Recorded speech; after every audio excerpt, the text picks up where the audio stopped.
The story of the San Francisco Giants is legendary. In my years as the official voice of the Giants, I've had the privilege to meet countless players and personalities whose passion for this team is only matched by their love for the game. Their stories are intertwined within the fabric of this team's history. They are forever Giants.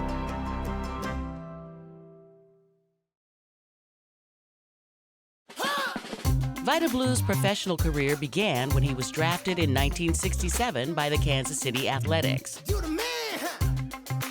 With the A's now in Oakland, 1971 was the Southpaw's first full season in the Bigs. He would finish his rookie year with the AL Cy Young Award and AL MVP. After helping the A's win 3 World Series championships, the 6-time All-Star was traded across the Bay to San Francisco, where he would become forever Giant. I returned, my triumphant return to Toomey Cellars here, and I am joined by forever Giant, my friend, Yes. Vida Blue. Thank you, Vida. Thank you, Renel. Thank you. This is such a treat for me. As you know, we've been able to become friends over the years. Yes, and we have. I've told you how I have long been a fan and long admired you, so to have this conversation with you is a real treat. Well, I'm just glad to be here, man. Who would have thought a kid from Mansfield, Louisiana would have come this far, you know? So That's here right. I am. I'm glad to be here. That's right. Let's talk about it. Let's go right back there. Okay. And we talked earlier because my roots are close to you. Okay. Texarkana, Texas, yes, and Arkansas. absolutely. Mansfield, Louisiana. So let's talk about this. You're the eldest of 6? I'm the oldest of 6 and the sweetest, self-proclaimed sweetest of 6. I have no doubt in my mind, right? But, I have 4 sisters and a brother, and they're great support for me. So my father died my senior year in high school, so I became the father figure to my younger sister, 2 younger sisters and my brother. So they see me as Dad. a / hybrid, you know, dad Brother, and brother, yeah, for Yeah, sure. So, yeah. and that's a good role. I like that. I like that. Can you share with me your relationship with your dad and growing up and getting into sports and everying? Was he influential in that for you? It was more my 5 uncles that played sports. My mother had 5 brothers, and my granddad dibble-dabbled a little bit with the old Negro Leagues when they would come through the South barnstorming to play teams, and my granddad did a little of that. But also, my granddad was a big Dodger fan because of this guy named Jackie Robertson. My parents, too, and my grandparents. I get it. But all my uncles were San Francisco Giants fans because of this guy named Willie Mays. So that was going on in my family's household back in the 50s and 60s. So you got that early on. I got that early, yeah. That early on. My dad worked in a steel mill and provided for his kids. My dad was born and raised in the great state of Alabama, and he went to the military, and he went back to veteran school in Louisiana, met my mom, and raised a family. Aww. Yeah, that's how that started. That's how I became Vida Blue Jr. Yes, Junior. Heavy on the junior. What'd you learn from your dad? I don't know. You know, you see how he went to work every day and worked in the steel mill just to provide for his family. And he was proud of what he did because he was, you know, manhood is taking care of your family and being there for your family, and that's what he did for us. Especially back then and especially in the South. Absolutely. Yeah, yeah. So how did you get into sports? Because you excelled at both baseball and football. Well, football was my love, but I gave baseball all I had, and I'm glad I chose baseball over football any day. Now, did you choose baseball? I read that when your dad died suddenly, you went ahead and signed with the Kansas City A's. Absolutely. Was it because of you losing your dad? Yeah, or? it was having to accept the role of breadwinner. I signed the contract, which means a source of income. You don't get no pension when you work in a steel mill for 20 years, Renel. So Yes, sir. I talked my mom into allowing me to go to play baseball as a professional, and I promised her that I would come back and go to school, in which the biggest lie I ever told my mother. But traveling the world and traveling the country as a baseball player has prepared me for nothing that I could ever learn in a book. That was Life a different kind of itself. education. Life itself, That's absolutely. right. There's no page you can turn when you're dealing with real life on life terms. That's right. Yep. So you signed with the Kansas City A's. Wow. In 1967. Wow. Tell me about that. Well, it was a great day for me and my family. Of course, I mentioned, the source of income. The bonus that I got was $40,000. You know, that's not a lot in today's standard, but in 1967, that's a whole lot of money. In Mansfield, Louisiana? We were the Rockefellers for a couple of days, man. That's right. So it was a relief to my mom and to my 4 sisters and my brother and myself, because now we have something here. Yeah. And of course, my goal was to go to play minor league ball. I went single A, double A, triple A. In my 4th year, I made it to the major league. So that was a pretty good climb up the ladder of success.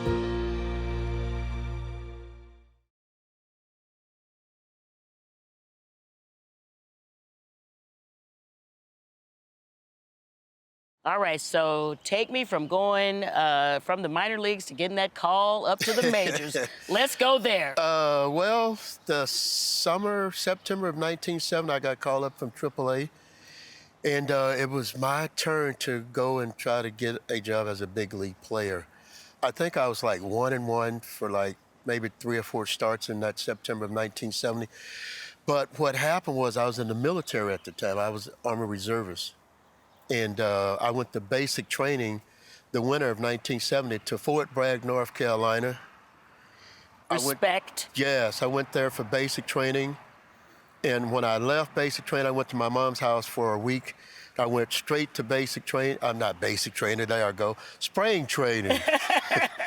And I made the team for the 71 season, and Vida Blue became a major league player. Tell me about that major league debut. I need to know everything about it because I know you remember it. It was terrible. Charles Barkley, terrible.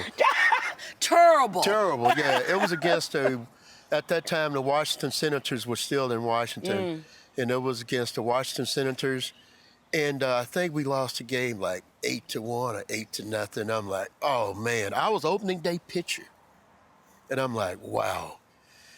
But I got wrapped up in it being my first major league start of a regular season game for the 71 season. But I lost that game, and I rebounded and came back. I think I won like 9 in a row or something. Well, there you go. So that was pretty good. But yeah, it was nerve-wracking. You know, you don't know how to get yourself ready for the game. All you know is your opening day pitcher. Probably didn't sleep the night before. That's what I was going to say. The pressure must have been enormous. You know, you say it's just another ball game. But it's not. But it's not.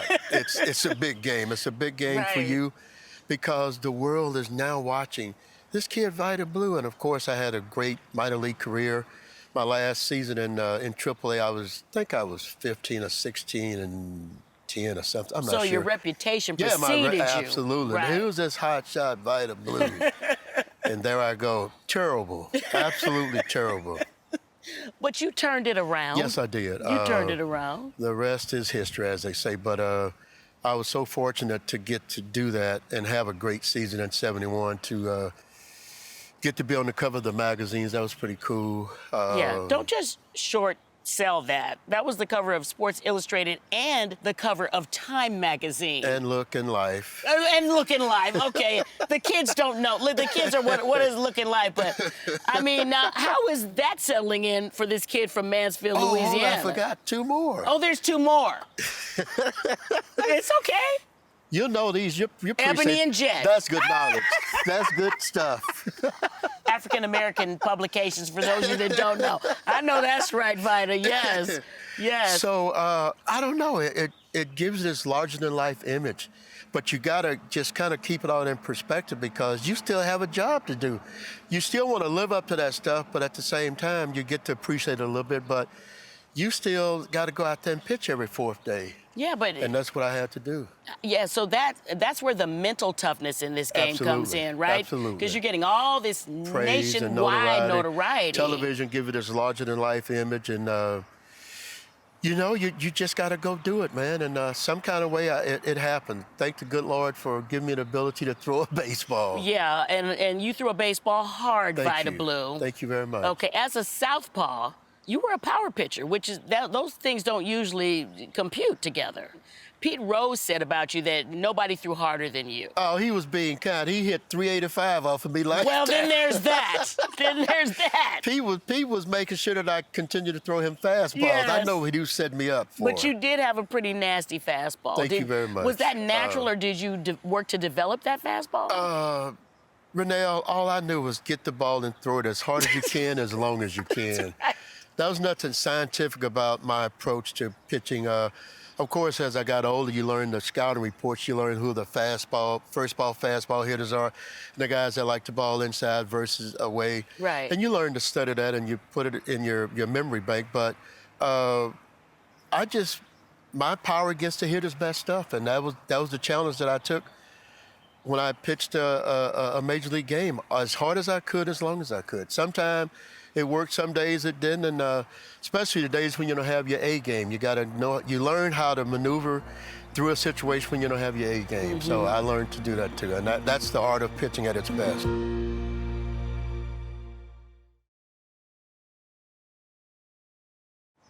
Four-time All-Star Okay. with the A's. American League MVP 1971. Okay. Cy Young American League 1971. A no-hitter in 1972. And we already talked about the covers of the various magazines. Yeah. Just tell me a little bit about, before we move on to the orange and black, a little bit about wearing Charlie Finley's green and gold, which you embraced. A lot of players did not embrace the green and gold, but you did. That was a great time for me, and I enjoyed those years. Of course, the success we had, winning 3 championships in a row. I was proud. I am proud to be on a team that, one of the few teams that have won 3 championships in a row. The Yankees did it several times, but right. My Oakland A's did in 73 and 4. So that's unheard of these days. That was a special time for me. I was 22, 23, and 24 when I was in the World Series as a young man. So those were some good memories. And you're thinking it's going to be like this forever? Of course you are. Exactly. Of course you are. Yes. And you never know how your life or career is going to change. And of course, in 77, I get traded to the Giants. Yeah. For the winter of 77, starting the 7-8 season. So it was a shock, but I learned, players tell me that you expect to be traded at least once in your career, if not twice. But you still weren't prepared. You didn't expect it? Oh, of course not. Yeah. Of course. And the saving grace of that was all I had to do was pay the bridge, sold, and go across to San Francisco. You were still in the Bay. And I got to play in the same park that Willie Mays played in. I always find some positive out of these things. And well, that was a big deal. Yeah, absolutely. You know, having grown up idolizing Willie and this storied franchise. So tell me about crossing the Bay and then being able to put on the orange and the black. Well, as I said, it was different going from the green and gold to the orange and black, but I learned to live with it. I enjoyed the change of scenery, and sometimes a change of scenery is good for you. And the A's had traded away most of the guys that I had played with the championship years. They had become free agents, and I was the holdover from that.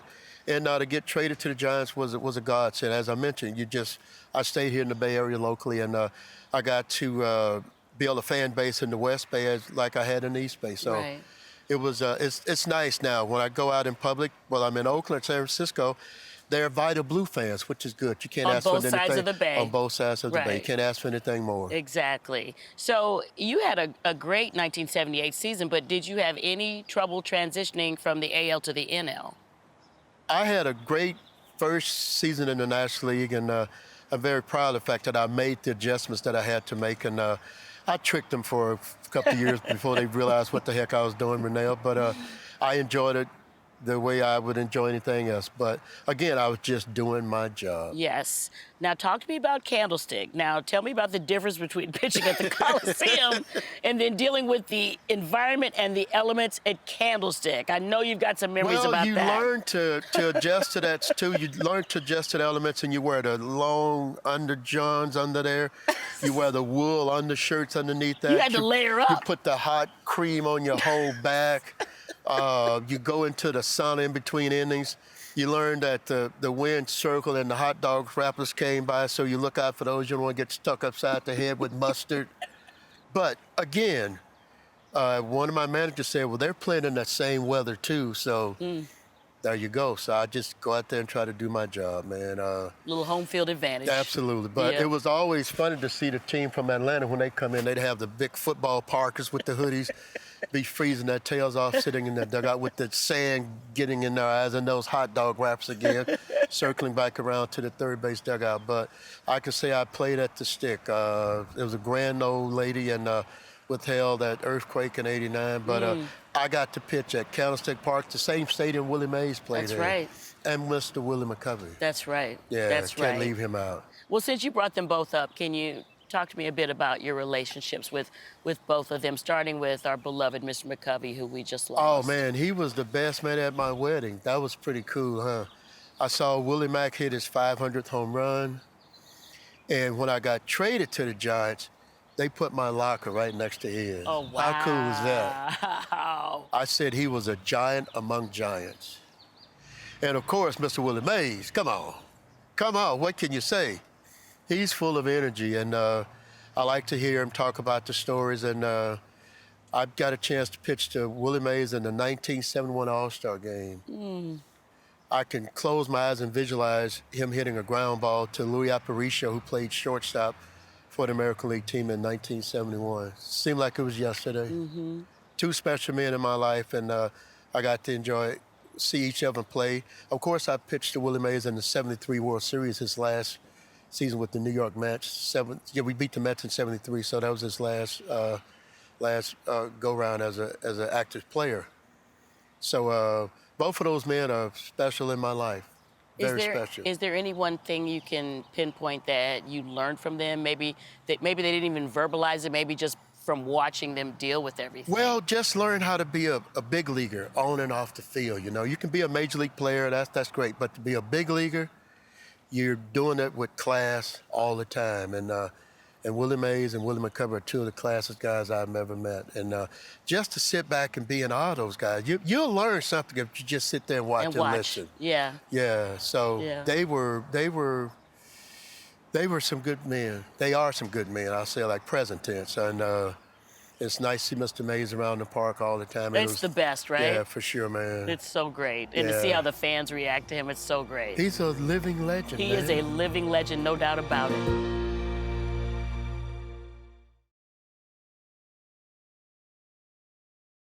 Doc Ellis, and now let's look at Vida Blue, the sensation 21-year-old left-handed pitcher.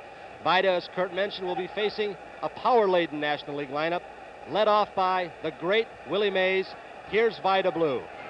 Well, first of all, Tony, it's great and honor to be here, and I'm happy about being the starting pitcher for the American League All-Stars. And, well, to face Willie Mays and some of the other powerful stars they have in the lineup is quite an honor, and I can guarantee you they'll have all the respect in the world for me out there.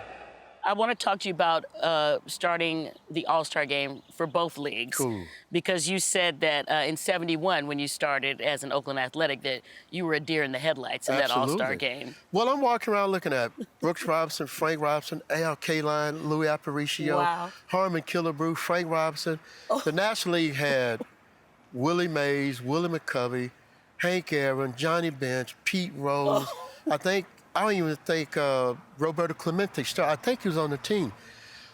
But he didn't even start. That's Jim how... Palmer, Catfish Hunter, man. Yes. And I think from that All-Star Game, there were like 17 guys that went on to the Hall of Fame. Hall of Fame, yeah. But yeah, to start the All-Star Game in '71 was pretty cool, and I didn't think of it as a historical thing. But the first time two African American pitchers started the All-Star Game, and the other being Doc Ellis for the National League. So that was cool being a part of something historic like that. That was pretty big. Yeah. And then 1978, you start as a Giant. Yes. And you were more present, you say, for that one. Absolutely. Okay, and... even though I gave up a triple to Rod Carew, I was still into the game. Well, if you're going to give up a triple to Rod Carew, hey, he's won 6 band titles. Yeah, it wasn't some slouch, you know. That's right. I don't mind giving up a triple to Rod Carew. But to be the first start in both leagues, that's pretty cool, man. You know, I'm proud of those things. You should be very proud of those things. This late stage in my life and career, I'm all that stuff sounds good. It means something to me when you say first pitcher to start the All-Star Game in both leagues. Well, it should. It should. Thank you. That's quite something, yeah. So tell me about, as we continue to flash back, who were some of your toughest outs? Wow. If you had any, Mr. Vaughn. Yes, I could give you a whole lineup. Well, again, you got to remember that when I came on the scene, I was pitching to Harmon Killebrew, Al Kaline, Johnny Bench, Pete Rose, Tony Perez, Tony Gwynn. I mentioned Rod Carew. George Brett was still playing. I pitched to Mike Smith. I pitched to Hank Aaron when he was with the Brewers, man. Wow.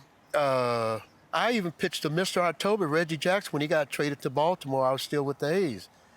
Dave Winfield, as the names keep coming to mind, man. Wow, Vida? So, you pick one. Hell, all of them were tough outs. But, and of course, the late Frank Robinson, as I mentioned, I played against him when he was with Baltimore, but I don't know. It was, I can't pick one guy. All those guys I named, of course, Tony Gwynn with the batting titles, Carew with the batting titles, George Brett won a batting title, Harmon Killebrew in the 500 home run club, so is Al Kaline. So it was a smorgasbord of all-stars and Hall of Famers that I pitched to. It was a who's who. A who's who, yeah. Well, as Mike Krukow would say, who did you have ownage on? Was there one hitter that you got? Yeah, but it'd be someone that you don't know. Somebody like Tom Baraiza, shortstop, played for the Detroit Tigers, batted ninth in the lineup. I had my way with him, with somebody. Not one of the stars, not one of the wall bangers. That's all right. That's all right. Let's talk about, real quickly here before we wrap, about life after baseball and your boy Bill Lasky. How much do you love being a broadcaster now with Bill on TV and on radio? Not so much TV, but I enjoy the radio because I can dress like this and I don't have to put on makeup to do to do radio. Right. But Bill and I go way back. We were teammates for about 3 years, I think. And he started a marketing company. I had him do some autograph shows for me. He lined them up for me. And we became buddies, and we're inseparable now. So yes, you are. He's the man, and I call him the stat man because he knows all these stats and stuff. And my bottom line is, did we win the game? The stat man. So right. Anyway, this has been cool, Renel. This is so cool. No, the pleasure has been mine. Thank you. Thank you, Vida. I've told you this before. I'm going to let everybody know you were my crush. Yes. In junior high school, and then when I got out of college, let me just say that was one of the best afros in Major League Baseball in 1971 and 1972. Imagine the fro, folks. Close your eyes and imagine the afro. Such a good fro. Thank you, Vida. Let's toast Thank you. You got it. Another episode of Forever Giants with the great Vida Blue. Thank you so much. Thank you. Cheers, everybody.